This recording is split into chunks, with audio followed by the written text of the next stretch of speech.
Hello everyone, our topic for today is about mercy where Christ dwells. Unsa man ni? #mercy reigns. Ang mercy where Christ dwells ay tungkol sa pagtanggap ng awa at pag-ibig, brothers and sisters. Una, sapagkat sa pamamagitan ng biyaya, kayo'y naliligtas. According to Ephesians 2 verse 8. Number 2, ang pag-ibig ng Diyos ay walang hanggan according to 1 John 4 verse 8.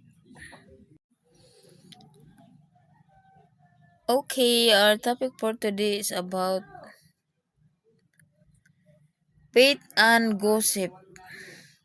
Bible verse ng chismis. Una, ang Biblia ay may sinasabi tungkol sa chismis.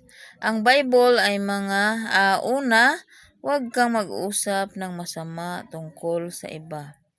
According to James 4 verse 11, kahit gaano siya kasama, kapatid at kaibigan, hindi natin siya pwedeng pag-usapan at i-chismis.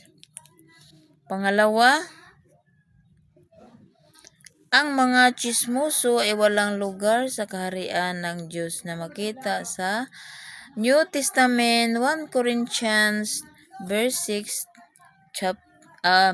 chapter 6 verse 11. Hello mga kasangkayan.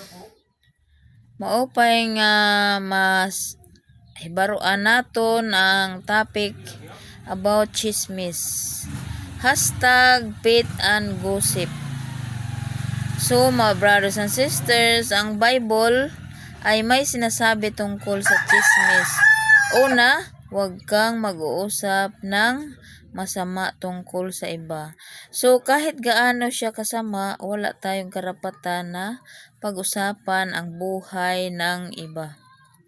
Na makita sa James 4 verse 11. Pangalawa, ang mga chismoso ay walang lugar sa kaharian ng Diyos.